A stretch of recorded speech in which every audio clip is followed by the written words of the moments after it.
Welcome back to Immediate Response. In this segment, I'm joined by Dr. Mikhail Higgins.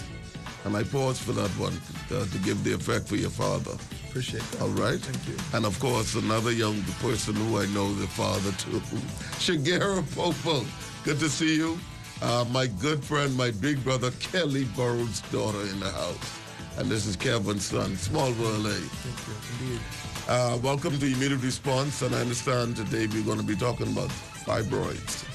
And whenever I hear the word fibroids, I remember the old people used to call it fire boils, something like that. And I always wondered what that was. So I'll start with you, Doc. Yeah, no, exactly. Yeah, no. So this is the F word that many people don't really talk about, partly because it's an issue that many women experience sort of behind closed doors. And I think the first thing is really canvassing the issue. 80% of women at some point in their life experience these fibroids, these fireballs, as people sort of colloquially sort of call them.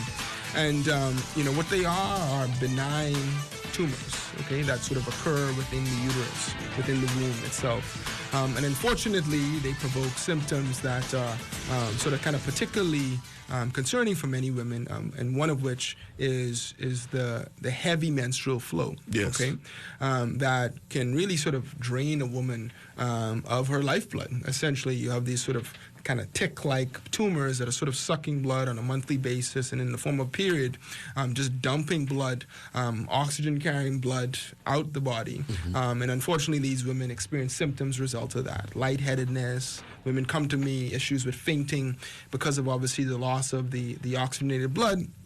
You'll see them walk into the parking lot, beautiful women with nice, physiques, but they're panting as they walk to their cars because they don't have enough oxygen carrying blood because they're losing it on a monthly basis. Wow. You have women that are having sort of palpitations just walking up, a flight of stairs. Yes. And so these are sort of kind of really sort of sucking your blood to the point where your heart overworks, and you can have these sort of women at risk for sort of high outflow heart failures and things of that nature. And really the most concerning thing that you would see in some women as well is they may come and they say, okay, you know what, I've had miscarriages because of sort of the bulk symptoms associated with the fibroids. The fibroids are crowding the uterus to the point where the fertilized egg can't really expand in an unimpeded way within the womb, to the point where these women end up having sort of miscarriages. And then the other category of symptoms that sort of these women sort of experience is sort of bulk symptoms where, you have pain on intercourse, so sometimes relations with spouses are sort of constrained because, it's exquisite pain associated with sort of the fibroids present. You have women that you sit into a movie with them for 2 hours and they got to get up 4 times in the midst of a 2-hour movie to go because the fibroids are pressing on their bladder, preventing their bladder. They got to go. They have to go, yes. And then the other sort of issue you would have is women that are sort of experience constipation. A woman in my office on Friday, I thought she was going to say, like many women, bowel movement twice a week, which obviously is constipation. Yes. But she said, I have one a month. Wow. And so these are sort that of... is definitely constipation. That's very constipated. So these are the sort of issues that people have that are sort of, what we call sort of silent issues, because they're, it's not like cancer, Annie has cancer or Grammy has cancer. You could talk about that in church or at a family gathering, but you don't talk about fibroids. Fibroids, because it's such a personal issue. Yes. that even the spouses are experiencing and suffering from. So that's what we're here to talk about today. Good stuff, sir. Thank you. And you brought along one of your patients. I did. Well, I think she brought me along. Oh, Chegera Pople. Chegera, welcome. Good to see you. You too. What do you have to share with us today? Dr. Higgins is a godsend. He is a godsend. During my monthly visits, for checkup and everything, it was discovered that I had a fibroid. I think they said it was the size of a 3-month fetus. Yes. And the periods were so painful. It was excruciating. It was to the point where once the pain hit, couldn't speak. That's how painful it was. And I didn't want to do another surgery. I already had 3. And my mother, she saw Dr. Higgins advertised on TV. Yes. And she called, she said, get to the TV, get to the TV. Wow. So when I got to the TV, I saw Dr. Higgins at Family Medicine Center speaking about the invasive procedure of no surgery, didn't have to be down for 6 weeks. So I immediately reached out. Dr. Higgins, his bedside manners. Good stuff. Awesome. Takes after his dad. Okay. I had to ask him if he did anything because I didn't feel any pain. The procedure was flawless. I only know because I was in the hospital that I had a procedure done. Right. Wow. Afterwards, it's to the point where the only way I know that I have a monthly is because I might see it. I don't feel no cramps, nothing at all. Wow, it's amazing. So, yeah, thank God for Dr. Higgins. Good stuff. Yes. Thank you for sharing that. Yes. Dr. Higgins, can anyone get fibroids? Women, that is. Any woman. If you're a woman with XX chromosomes, Yes. you can get it. And interestingly enough, while if you look at the data, statistically, women of African descent are more inclined to develop fibroids. Again, I say 80% of all women develop one fibroid at least one point in their life. But the next group are Asians, interestingly enough, that will actually sort of have this sort of propensity to develop fibroids. And so again, as long as you're a woman with a womb, you could develop a fibroid. How is it discovered? So how would a woman discover it? So it's so interesting because, and Warren Buffett always says this. He says, the chains of habit are too weak to be felt until they're too strong to be broken. I love that. Which is to say that it's amazing what you could become accustomed to when it occurs slowly over time. Right, they say Rome wasn't built in a day, but interestingly enough, Rome didn't fall in a day either. Exactly. Slowly over time. And so I use that as a prequel to what it is that I'm going to say, which is that when you're having a period on a monthly basis, you may, I'm a woman, 2 pads, maybe some panty liner, 3 pads, I would say probably at the most that you would need in a 24-hour period. But maybe that, over the course of 1 year, you move to 4 pads. By the end of the next year, you're up to 5 pads. Next year, monthly, 6 pads, 7 pads, 8 pads. So over a 10-year period, you're up to 10 pads. But you didn't start out at 10 pads. You started at 2 pads. Right. And so you talk to women and you say, well, do you think you have periprocedure? It's only when they then maybe compare to somebody else. They're like, man, you are suffering. You're soaking up your mattress. Your husband, you have to take a week off from work every week. You and your husband, for a whole week, you can't even, have, relations with him. Yes. And you're having all these other issues, and your hemoglobin is low, and you're eating ice every day. Something's not right. And so then they look in the mirror and they say, this is actually probably bad. So it's really when the woman then decides that they have an issue. But if they were to talk to their friends and sort of say, actually compare notes, which again, not every woman does because it's a personal matter. Very personal. Then they know that they're actually an outlier. But unfortunately, you're not actually an outlier because there are tons of other women who, behind closed doors, experiencing the exact same thing as you. So even though you may want to say, yes, I call out of work every month for 5 days because of the painful periods and just the fact that I'm soiling chairs in my bank every time I go to sit down, and I don't know if this is going to overflow or not. And so if the woman discovers that she has obviously something that's an issue, then you would then sort of go to the doctor to do an ultrasound. Or the other issue may occur where, a woman may have an issue specifically like a miscarriage. Okay. The doctor does an ultrasound, discovers a fibroids. Or incidentally, there is imaging being done for some other issue, and then the doctor says, yes, you have a fibroid or fibroids. And so then they say, oh, you know what? Then they start asking the questions, and they start saying, oh, well, what's your bowel movement history?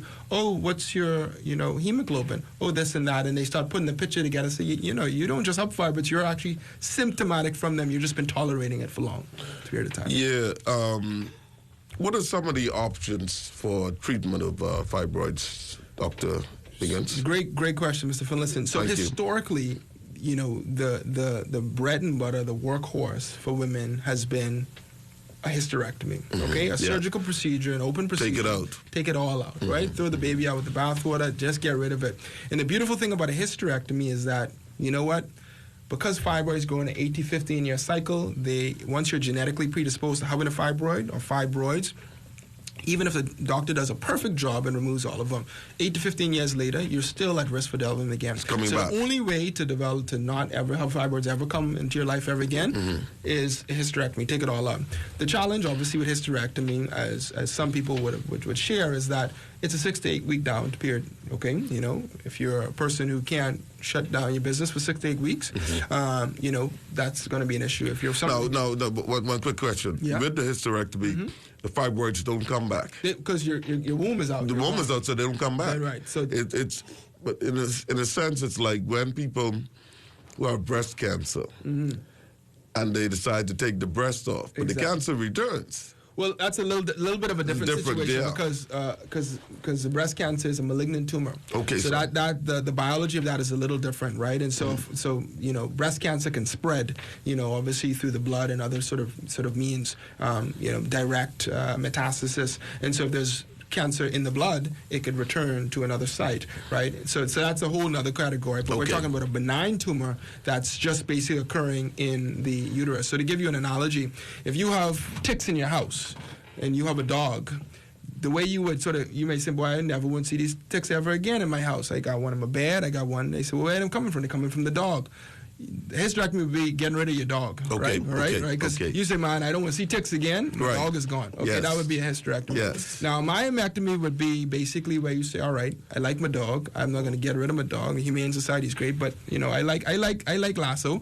So let me keep Lasso with me. And so you say, all right, what I'm going to do now is I'm going to carve each of these ticks, fibroids, off this dog. Okay, the ticks are sucking the blood of the dog. The dog is listless. It doesn't want to play catch anymore. All right, let me do this. So that would be a myomectomy, where you basically cut open the person and you carve out these individual fibroids or ticks in the case of a dog. Now, the next option would be not just to open them up, right? Open the patient up, but do it laparoscopically, which is some option for some, depending on the size. Right. And then the third option would be what it is that I option, which is basically whereby I go into a little blood vessel in the groin. So if you were to get an IV, they put the IV directly into your vein. I'm putting a needle, similar size, into the artery now, which is basically allowing me to then bypass the blood flow and define the blood flow to the fibroids. And what the fibroids do is they're so discreet in their operations. They create a blood flow around themselves. So it's like if I were to show up 2 months later and I was to look in this corner of your room here, Mr. Finlayson, and I see a spider web, I said, well, I wasn't there last time I was at immediate response. Right. He said, well, how did it do that? It just created this spider web. So the fibroids say, you know what, boom, let me use this blood supply and me create this spider web like collateral so that I can live high off the hog being the womb, for the life of this patient until they hit menopause, okay? So then what I would do is I would block off the blood supply to that spider collateral, and the beautiful thing about living beings is they require oxygen. So in the case of the oxygen-needed blood, I just block that off, and the fibroid on that side dies. I go to the right side, do the exact same thing, and I starve essentially the fibroid conglomerate of blood flow. And then so if 100 women were to get this procedure for bleeding, yes, sir, the following month, 97 of that every 100 would essentially be bleeding free, the heavy bleeding. So if 1 pad or 2 pads a day during the course of the period is normal for them, they were previously at 9 or 6 or 10, they would be down to 2. Okay. And then, you know, if women came in with the bulk symptoms, every 2 out of every 3 women, whether they have constipation, whether they've increased urinary frequency, whether they're having miscarriages, whether they're having bloating, whatever is causing the bulk symptoms, that 2 out of every 3 would have essentially a 50% reduction in size at 6 months of their fibroids. So if their fibroids were 10 centimeters in size, it would go to 5 centimeters in size after 6 months. And so those are the options that I would say probably the more common options as it relates to sort of addressing fibroids. Good stuff. I got a text here from Tyrone Roca. He says to tell you good morning. Oh, Ty. He's watching you. Brother Ty. Brother Ty is watching you. And Ty's mother celebrated her birthday the other day. Maxine Roca.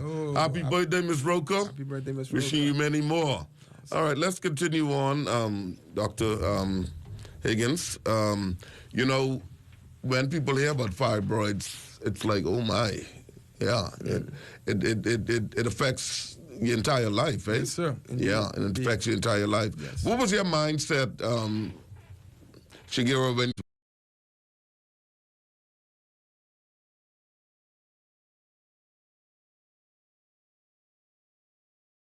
So unfortunately, because of my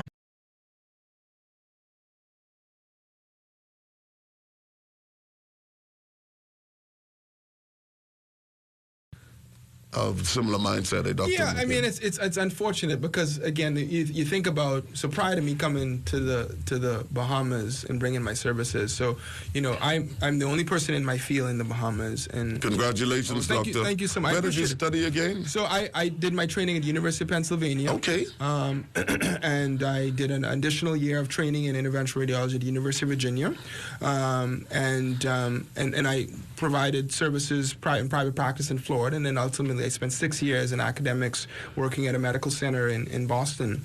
And I say that to say partly because, again, you only have what you have, right? Exactly. And so in the case of, prior to me arriving, a hysterectomy and a myomectomy are all that women had for options. So again, if you only have bread and cheese to eat, then that's what you got to go with, right? And so if you get accustomed to eating bread and cheese, those are your options when you're hungry. And so some women, unfortunately or fortunately, they are a little reticent to take out their wombs, right? Women, between the ages of 30 and 40 who are in their prime childbearing age. And, when an option for hysterectomy is being presented to them, they may say, boy, I don't know if that's what I want to do right now. Yes. So you have two options. Do this big surgery where, they take out their womb, their symbol of their femininity, their ability to have children, or they say, I'm going to do a myomectomy where they have to be cut and then they're down for 6-8 weeks. Maybe financially that may not be great. Maybe they have keloid skin and they don't heal well. So they say, boy, I prefer to just deal with what I've been dealing with than to do that. And so that for me is unfortunate because, again, when you think about performance comes from your energy and your enthusiasm. That's right. Somebody like Chegera, when you look at their hemoglobin, their ability to sort of kind of carry oxygen to their tissues, that's constrained by the fact that they're bleeding out on a monthly basis. So, if you are concerned that maybe she's a little fatigued, you're concerned that she's having headaches, concerned that maybe, she's walking to the car and she's having palpitations, she's breathing, that's not her issue. That's because the fibroids are causing that, right?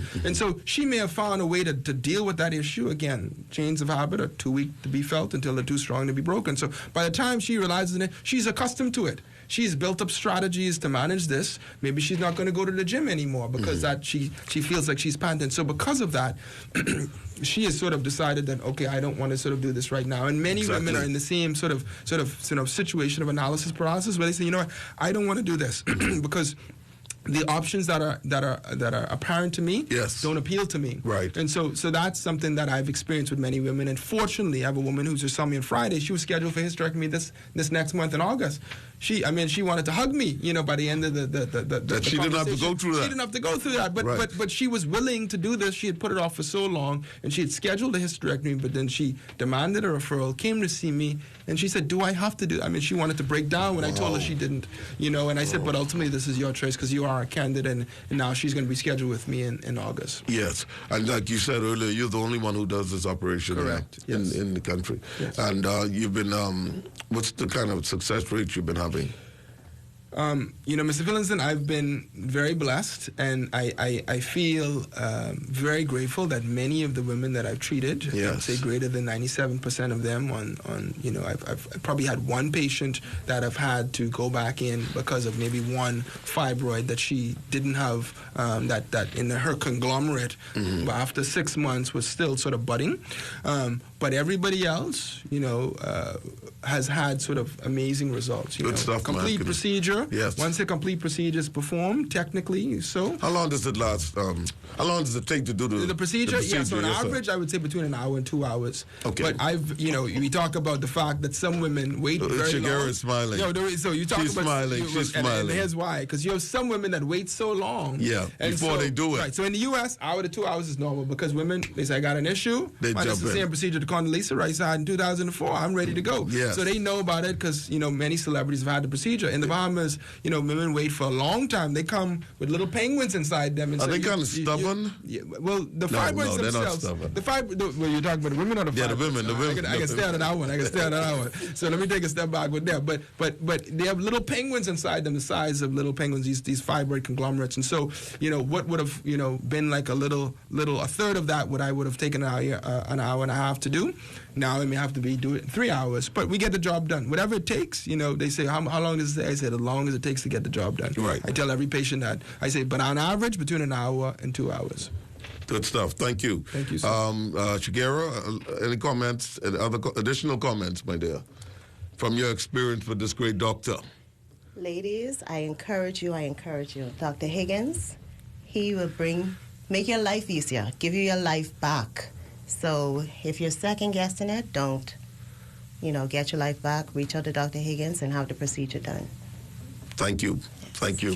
Dr. Higgins, anything else you'd like to add before we go to our break? No, I mean, I'm just so grateful that, Chegera was kind enough and willing to be here, because, I have so many patients that have had such great results. But, of course, obviously, they want women to experience what it is that they have experienced, the benefits. And so it takes courage, obviously, to come in a place like this and share your story. Because, again, it's a private matter, right? Right, definitely. I've treated many people from all walks of life in the Bahamas, and they just, it's so gratifying for them to have people like Chegera, who's almost like a spokesperson on their behalf, right? Yes. To tell the same story that she has is their story, and so I appreciate her being here. So thank you for allowing her to be here. That's a good thing.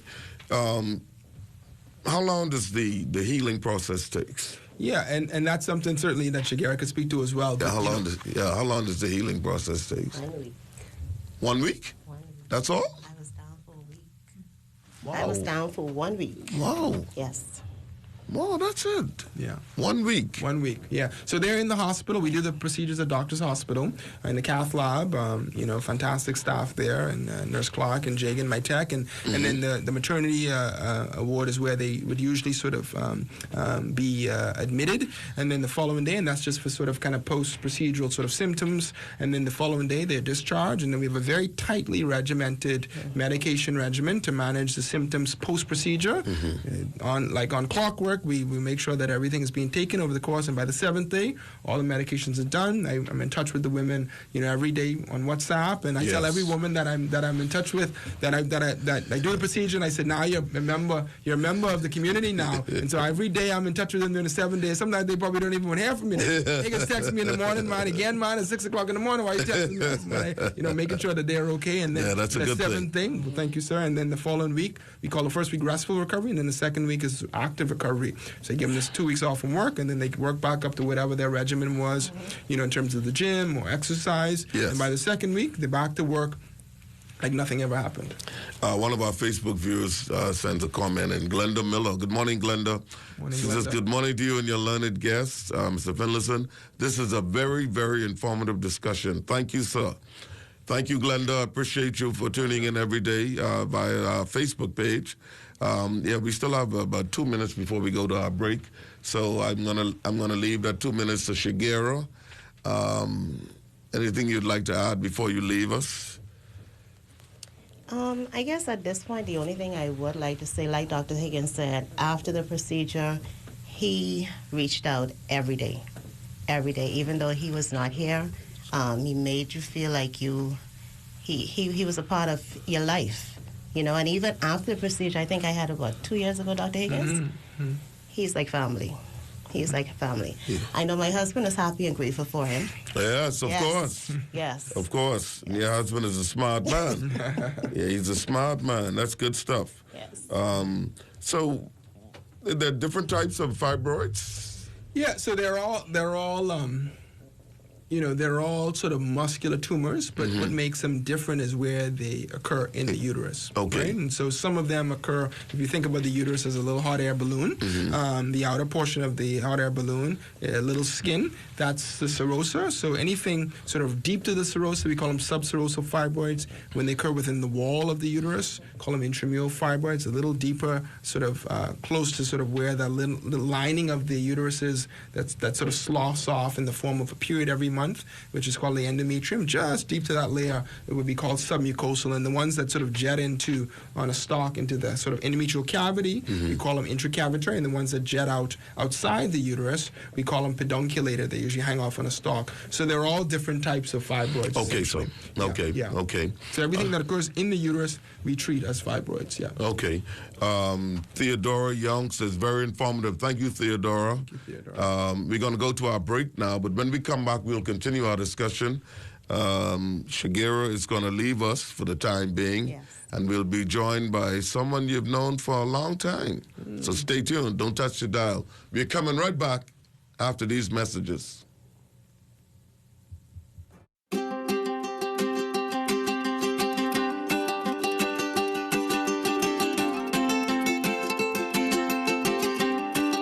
I'm here at the Dixon Hill Lighthouse on San Salvador to let you know that marine protected areas make dollars and cents. A well-designed and managed network of protected areas can generate income for nearby communities. From MPA managers to lodges to eco-tours, there is money to be made.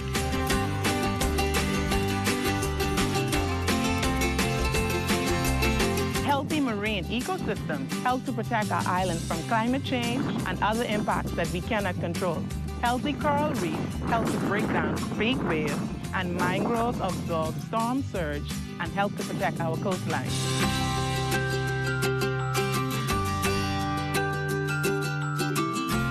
Older and larger fish tend to carry more and healthier eggs than younger fish. Fish replenishment areas will allow fish to grow bigger and ensure that we have more fish now and in the future. In a replenishment area, fish are free to grow and reproduce. As their populations increase, more fish will spill over into other areas where fishermen can increase their catch and their income. I support the establishment of a marine protected area on my island. I support the establishment of marine protected areas on my island. I support the establishment of marine protected areas on my island. I support the establishment of a marine protected area on my island, and you should too. And you should too. And you should too. And you should too. See the future with Bahamas Protected.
Welcome back to Immediate Response. We've been joined by the one and only Keeshan Fowler. Welcome back. Hi, Good Spence. to see you. It's Welcome back to the here. Broadcasting Corporation, where you were a leader for years. Good to see you. Yes, You're it's looking good to well. Be here. It's good to be here, and I'm guessing that I'm finally on this show, so I'm being labeled the celebrity. You know, when you make it the Spence Finlayson show, you're too kind. You are a celebrity. You're too kind. Thank you.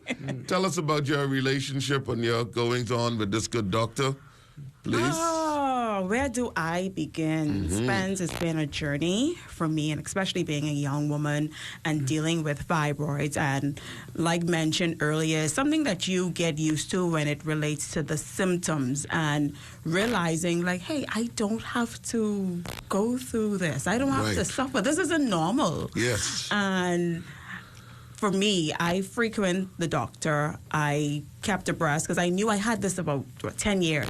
When I first found out, they told me it was like, oh, little tiny fibroids. Didn't think it as nothing. And as time went on, I got comfortable with the symptoms. And it wasn't until I heard that one of my fibroids was the size of a 4-month fetus. Wow. So here I am, slim me. Want to keep my body in shape, exercising, but this belly would not go. What's happening?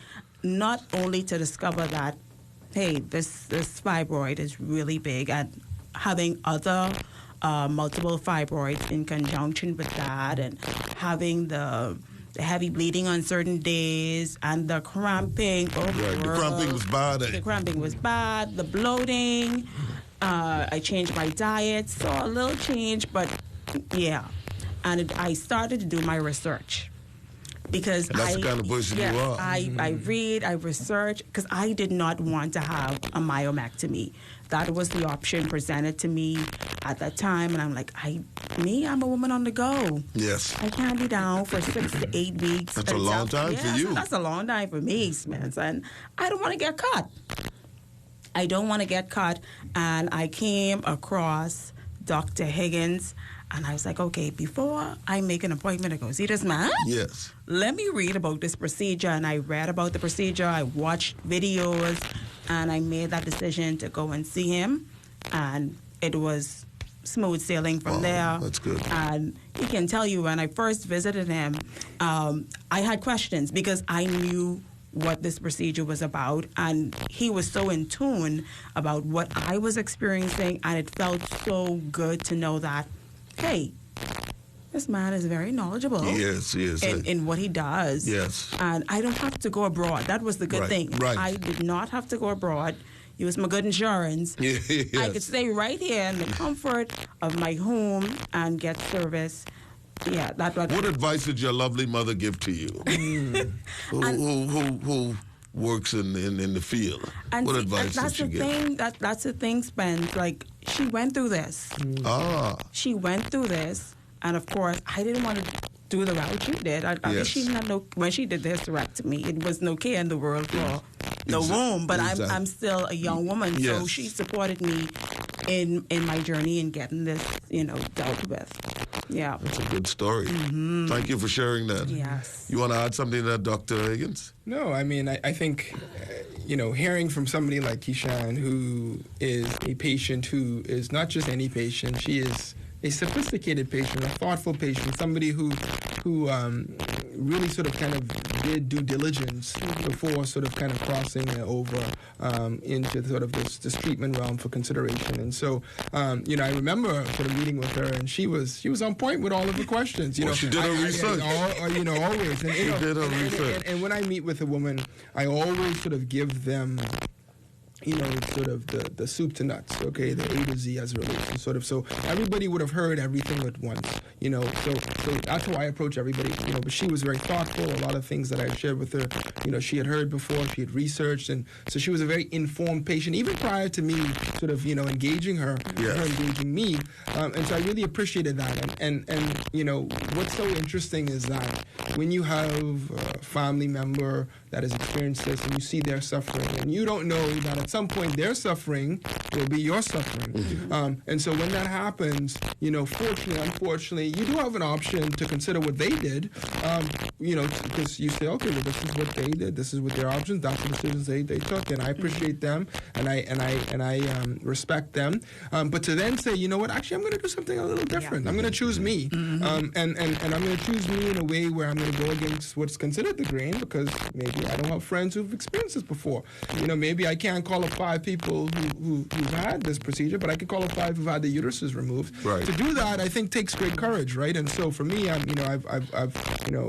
courage is one of the most important virtues, right? And so being able to step outside and to do something that you consider to be uncommon, it's uncommon, obviously, to some degree, certainly, as over the past 2 years, since every patient that experienced it is experiencing it as a pioneer, perhaps in their family, from me being obviously the one person that's offering the service.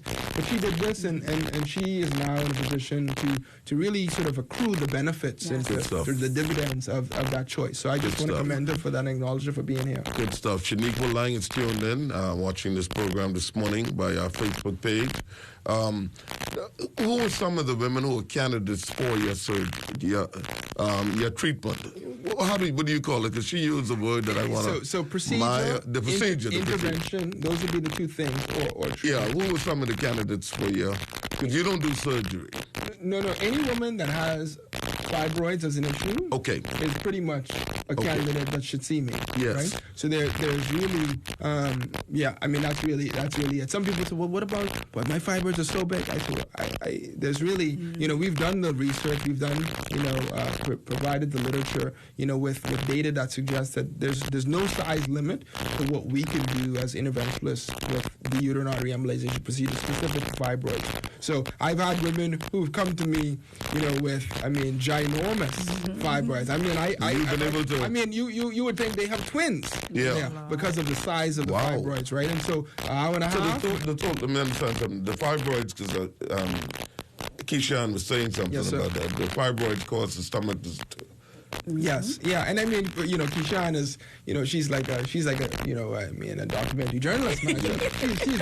she's really showing her journey. Yes. She hasn't released it to the public, but I've been privy to some images. But to see the way her tummy has transformed because of the fibers. Imagine if I said, if you would let me walk on this carpet here, Spence, and then I would have rolled some marbles underneath the carpet, my walk would be very different because I'm walking on a marble here, a little bigger boy there, a little smaller boy there. So imagine if those boys are underneath the abdomen, the abdominal wall. So instead of a nice flat carpet, now you have marbles, right? Yes. And so if those marbles get big and big and big, I may not be able to walk anymore. So similarly, the fibers, as they grow, they distend the abdomen, and you say, well, why this woman has, one left side is protruded, and then the right side is protruded, and then the tummy top is protruding a little bit more.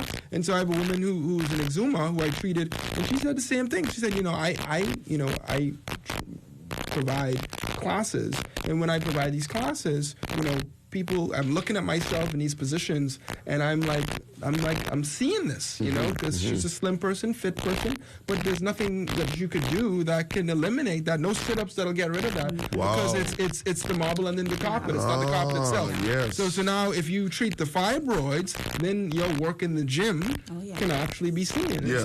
So she's an example, being the slim and trim, who obviously underwent the procedure, and then now she's able to see her tummy go from what it was to what it is now.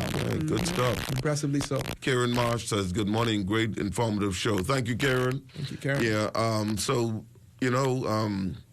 there are different types of fibroids, right? We mentioned that earlier. What are did any of these ever become cancerous? No, and that's a misnomer, so I'm happy you mentioned that, Spence, which is that, some people think it's going to turn into cancer. Right. Very, very, very, very, very, very, very, very low malignant potential for a fibroid, right? If you have a fibroid, it's benign, okay? There are some sort of entities that can look like fibroids, the same muscular origin. So fibroid, the real term for fibroid is called a leiomyoma. Leio means that it's of a muscular sort of cell origin. Yes. Oma means that it's a tumor. So tumor, muscular origin, but it's benign. You have some tumors that are called leiomyosarcomas. So they're muscular origin, but they're sarcomas, okay? And so somebody wants to see an MRI, and they say, oh boy, this is a fibroid, and they look and they say, oh, actually, no. This is actually not a fibroid. This is not a leiomyoma. This is a leiomyosarcoma. And so that's a very small.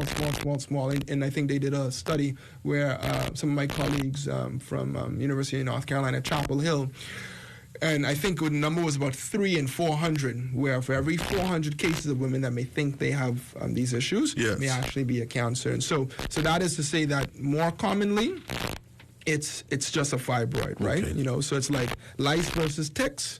Yes. One entity is one entity, the other entity is another entity.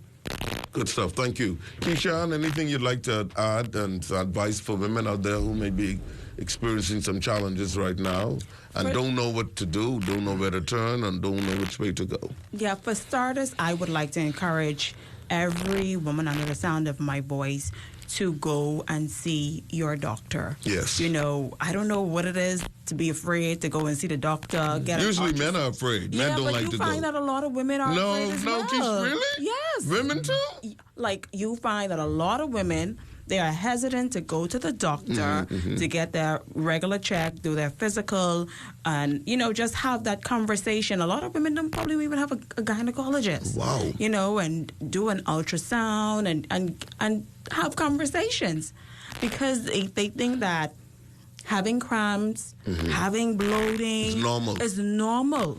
And it's not normal, It's not normal because I don't know when my time in the month is on until I see it. Yes.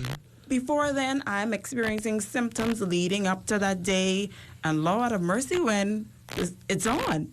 It's a different story. And now, 6 months post-procedure, I have absolutely no symptoms. I've lost 3 inches around my waist. The biggest fibroid has shrunk tremendously because they're all dead now. Yes. And I'm actually living a normal, healthier life. And when he mentioned the eyes, and I'm like, anyone that knows me knows I love up on ice. Yes. You know, hemoglobin is low. And so I'm encouraging every woman, you don't have to suffer in silence. Yes. Talk about it. You don't know who is going through what you're going through. So I am making it my life's mission to, whenever he needs me, you know, he can just call me. And the procedure is simple. And that's, speaking of call, one of our viewers wants to know how you can be contacted. Yeah, so, you know, I work at a family medicine center, which has been just a gem of an institution, and just sort of allowing me to come as sort of an unknown entity with an unknown sort of skill set, you know, to the Bahamas, to the region, and to really support me in offering this sort of cutting-edge service, you know, to their patients. And so family medicine center is where I provide my outpatient support, and so that would be sort of the place to contact family medicine center. You have a number, Keeshan, handy? Who have the number handy? Tell them Google is right there. Exactly. Right. Google family. You can spell Google faster. Google, and they can find Family Medicine Center on Facebook as well. But I must send a huge shout out to Family Medicine Center, and I would say everything was just smooth sailing. Like even before the procedure, collecting my medication, it was just like, for me, Spence, when I'm spending my money. Yes, I know. I love service. When my money is being spent. I love service. That's for sure. And kudos to Family Medicine Center. I got that from I enter until I leave, even Friday, going in there for my post follow-up. Yeah, it was, everything is good stuff, Keeshan. Thank you. Yes. Thank you. An important question. Yes, sir. Can fibroids cause infertility? Yes, that's a great question. So, you know, before you go, sorry, somebody want to know what is the medical name of the procedure. It's called a uterine artery embolization. UAE is the acronym. Some people call it a UFE, which basically stands for uterine fibroid embolization. Okay. The correct term is UAE, uterine artery embolization. Okay, thank you. Go ahead. Thank you, Spence. Yes. So basically, infertility is caused by a number of issues. So if you think about the process by which we could get a baby in this room, right? So first process where you can have an issue is you need to have, you know, sort of strong sperm, so to speak, where the sperm... Great swimmers. Great swimmers. Great swimmers. Right? But not just great swimmers who are able to say, you know what, when they meet an egg, they could actually penetrate that egg and fertilize that egg. Number two, you need to have eggs that are viable, okay? That's on the side of the woman, right? So you have that second interaction. The third thing is once that sort of conception, that fertilization occurs, then you need to have that implanted egg then in the uterus, in the womb, that in a space where it's unimpeded, where it can grow and receive life and nutrients. So if there's any crowding for that, you know, primordial, that embryonic sort of fetus, it'll say, boy, I can't grow. These walls, you know, is a little tough. The reason they're tough is because they're fibroids here, and these fibroids are not just soft, like maybe if my muscle wasn't flexed. These are flexed muscular tumors all day, every day. And so they're not allowing any fetus to just grow and grow and grow and grow and grow. They're like, no, we live here. You don't live here. And so what ends up happening is there's this sort of abortion that occurs where you have miscarriages in these women. I had one woman come to me, you know, she was interviewing me for something, and she had 3 miscarriages. She broke down in the middle of the interview. Wow. We couldn't even complete it because we were talking about a subject that had hit home to her. We had to help people leave the room, and I had to figure, well, why are we crying? Why are we talking about fibroids? It's because she had 3 miscarriages because of her fibroids. So this was such an active, we had to end the interview because it was so sensitive to her. So it just shows me how ubiquitous, how widespread this issue is for women. And you talk about infertility, that specific piece, that inability for the fertilized egg to grow. There's no issue with the man. There's no issue with the lady's eggs. There's just an issue with the womb, right? And so because the womb is not conducive to a healthy sort of in utero life, then obviously you have it. So that last step is the piece that we want to address, right? Yes. And so, you know, I had a gentleman in with his wife, his partner, you know, on Friday. And whenever I see a man in the room coming with a woman, I know he's invested, all right? So this man, he's right there sitting up there looking at me, twirling his thumbs, and I'm looking at him like, I said, bro, I know exactly your feel. So for me, it's then just, is it about the sexual relations that's an issue? Is it a fact that their woman is so fatigued or low energy, or they're not in a great place because of fibroids, or is it because of miscarriages? So I've seen so many men in the room now where I know what is their issue with these fibroids, right? And the miscarriages is certainly one that we've experienced and that we like to address. Okay, please throw that number. They need the number. Give me the number. You have the number handy, doctor? I don't have the number, but I can certainly Google it. And we need your number. We need your number. Let's go ahead. They need the number. I'm getting a number of calls for your number. Let's go ahead and do that. Okay, it's 702-9310. 702-9310. Family Medicine Center, Blake Road. Thank you. Thank you. And another question is, what's the difference between ovarian cysts and fibroids? Yeah, so an ovarian cyst is a completely different entity. So the uterus, the womb, is again like a hot air balloon. And if you would imagine little arms hanging off of the uterus, which is the womb where the baby develops and whatnot, where sort of the tip of which is the cervix. Yes. If you have those arms coming out, those arms are essentially the fallopian tubes, the oviducts, lead into what? The actual ovaries, right? The ovaries where the eggs essentially are housed and released from through the tube into the womb, obviously to receive the sperm, the swimmers, right? So the fast swimmers, right? Hopefully they swim fast. Hopefully they're member of one of these fast swimming teams here in the Bahamas. So now if the ovaries develop cysts, little round structures that may be fluid-filled, fluid blood, or fluid sort of non-blood-like substances, those are cysts, and they occur because of different reasons. Okay. That's separate from fibroids, which are actually in the womb, which are not round, fluid-filled, cyst-like structures. These are muscles that are tumors that essentially grow unimpeded if you allow them to, and they are the ones that cause the symptoms that we talked about, the heavy bleeding or the bulk symptoms. Okay. Painful intercourse is a sign of fibroids? Yes, sir. Yes, sir. So I'll give you an analogy here. So again, if I was to flex, if you were to flex your muscles, I'm sure you got some muscles underneath. I can see it. You got some muscle underneath your coat there. Yeah. If I was to, let you do a little Zeus pose for me here, and I was to put my hand on your bicep, I said, whoa, that's great. And then you say, I can't keep it something more. You relax. And then they go normal. So fibroid doesn't do that. A fibroid is in the Zeus pose all day, every day, 365, 24/7. So these are what these tumors are, and they're pressing on structures. So imagine these structures, these fibroids are present. So fibroids are pressing on sort of kind of multiple sites over time. And so what you want to sort of think about is, if you were to have the woman going throughout her life getting used to the fact that she has these fibroids and the discomfort, the running her hand on her tummy, and it's, the bloating type picture, everything's okay, right? So imagine now intercourse, okay?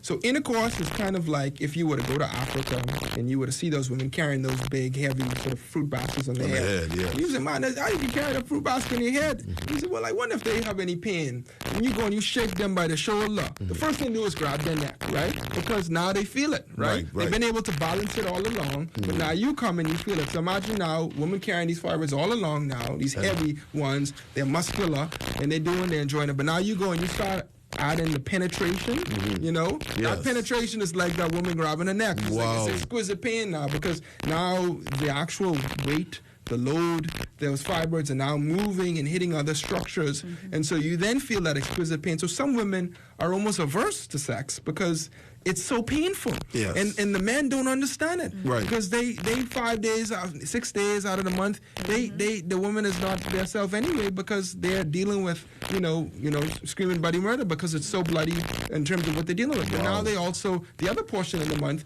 they can't even have intercourse with their wife or their partner because they're so exquisitely painful because of fibroid. So again, that's why a man could come in like a gentleman on Friday and be so invested, because they've essentially lost their woman to this issue. So which is why we're here today. We want her back. You need her back. So that's why this issue is so near and dear to my heart, because it's not just any issue, right? Like cysts in the ovary, which have their place in the clinical kingdom and deserve their care. This is one that has such a cascade impact of consequences for the person. Time off from work, lightheadedness, fainting, pain on intercourse, miscarriages. Wow. This affects the human being, but also affects the family. Okay, which is why for me, this is not just a condition that I'm treating. It's something that I feel like I'm helping to improve the lifestyle of women, so they could be better humans and performers at their work, but also better spouses and partners in their homes. Yes. Good stuff. Elaine Johnson says, good morning, Mr. Spence. Your show today is very informative. Thank you, Elaine. Continue to watch us. Keeshan, I'll come to you for a comment. Okay. I just want to piggyback a bit, and I just want to talk about the procedure. Yes. Because a lot of women are hesitant and thinking, oh, Lord, what is this? I'm in the hospital. But for me, it was a breeze. It was a breeze. Imagine laying back and hearing your favorite music being played. Wow. So I was in and out of sleep. Yes, wow. But I was hearing all wonderful songs I like to hear and getting that procedure done, and it was in and out. Just like that? In and out. So you have no issues, no worries. Get it done. Yes. Get it done. How long have you been doing this type of surgeries or procedures? No, great question, Spence. So, as I mentioned, I've been in Boston in my position. I've been there for 6 years, so I started doing that in 2017. Prior to that, I was in Florida 2016. Okay. And then 2 years prior to that is when I would have started sort of doing these procedures in 2013. So this takes about 10 years since I've actually been performing the procedure. That's good, man. Yeah. What advice can you give to women now who are suffering? Excuse me. Of course. I would say you have another option, right? Yes. We work in a clinical village where everybody has a role to play. The carpenter, the mason, everybody has a role. The garbage individuals, they all have a role to play in the kingdom, and I am offering something that I think has been certainly missed for many women. But interestingly enough, many women in Bahamas have flown to Cleveland Clinic and other places to get these operations. Yes, I performed 2 procedures on 2 different women, and they had been 2006 and 2008 were in their last uterine artery embolization at the Cleveland Clinic. 2 different women. So now they're at the 15-year cycle. We're now 2006, 2008. Now, X years later now, they're like, I came straight to you. Right, I don't have to go to the Cleveland Clinic. I don't have to fly to Cleveland anymore. Exactly. So these women in the know, informed, they knew what was going on in the early 2000s. They must have read the article about Condoleezza Rice in 2004, where she went into the hospital on a Friday, had a procedure, she was back to the White House on a Monday. So how is that even possible? Yeah. So these are women who would have known about that. Yes. But now other women in the Bahamas need to be in the know. I'm about leveling, the options for all women so that they can essentially have access. It's not just the Condoleezza Rice of the world who deserve to have the best care possible. Yes. Or the cutting edge procedures where they don't have to be down and out for 6 to 8 weeks or have scarring. It's everybody, and so me making a decision to come back to the Bahamas again through the graces and support of Family Medicine Center, it's my mission to offer this as an option for women and to really sort of stand behind people like Chegera and people like Keeshan, and others, so that they can sort of send a message to others and say, you know what, we have an option for you, and not everybody will get this procedure. Some people may decide to get a uterus taken out. Some people may decide to get a myomectomy, and you know what, that's okay. Explain that for me, please. My good colleague here, Keeshan, used that word. Yeah. That term. Explain that. Myomectomy. Yeah, myomectomy. Yeah, myomectomy is a surgical procedure where essentially they're cutting the individual in order to remove the fibroid surgically. It's what's performed by a gynecologist. Okay. Historically, that would be the second procedure after a hysterectomy, where the uterus would essentially be second after hysterectomy. Yeah, so one option is to remove the entire uterus. Yes. One option is to leave the uterus in place and to try to scoop out each individual fibroid. So imagine, as I mentioned before, you have Lasso there, a little dog, and then the hysterectomy is taking the dog out and giving him back to the Humane Society, right? The other option would be the myomectomy, where you're taking out the individual ticks off the dog, okay? So that would be essentially what the myomectomy is trying to go and find every individual, tick on the dog and essentially take it out. My procedure would be essentially where you are, if you had lights, all the Christmas lights on Bay Street, every single tree, right? And you say, man, it's an eyesore, man, these lights need to come off, right? The surgeon would climb into the tree and take each individual light out. Yes. I would say, one is plugged in the John Bull, one is plugged in the Colombian Emeralds, lights go out, and they're all out at the same time. Wow. So that would be sort of the sort of, the analogy for what it is that I'm doing. No individual climbing each tree, just taking the lights out. We have 1 minute left. Sean the Dapper Dawn, we have 1 minute. I'm going to give Keeshan 30 seconds and give you another 30 seconds. Keeshan? I am just excited that I can live a healthy, full life. I don't have to worry about symptoms. And I just want to encourage every woman, please, if you know anyone who is suffering from fibroids, call Family Medicine Center today. Go there, Blake Road, make your appointment with Dr. Higgins, do your research, read. Let's just get this done. Let's do away with fibroids. The minimally invasive way. You don't have to get cut. Right. You don't have to be down for 6 to 8 weeks. You don't have to go through that torture. But if that's the route you want to go, but I am encouraging you, let's go the easier route and let's deal with this. Thank you. Very well said, Keeshan. Thank you. And finally, Dr. Higgins. Yeah, thank you. So we have a Zoom talk that I'll be giving a more sort of deeper dive discussion on Wednesday. Yes, sir. The 26th, and you can find the information on the Family Medicine Center in the Zoom link, and I'll be giving sort of, again, a more comprehensive overview. So I encourage your listeners to tune in. But I also want to end by thanking Keeshan and yourself, Spence, for just allowing me to be here because, my decision to move back to Bahamas after some 20 years is because this is, my life's work, which is to really address this epidemic in the Bahamas as a means of improving the lives of my fellow Bahamians. And so I see this as a commitment, an obligation, and a responsibility. So I appreciate you allowing me the opportunity to share this today. It's good to have you home. So I knew your father. Good man. Thank you, sir. Thank you. God bless you. Thank you for tuning in today. Join us again tomorrow for another scintillating program on immediate response. God bless you as you live your best life now. Woo!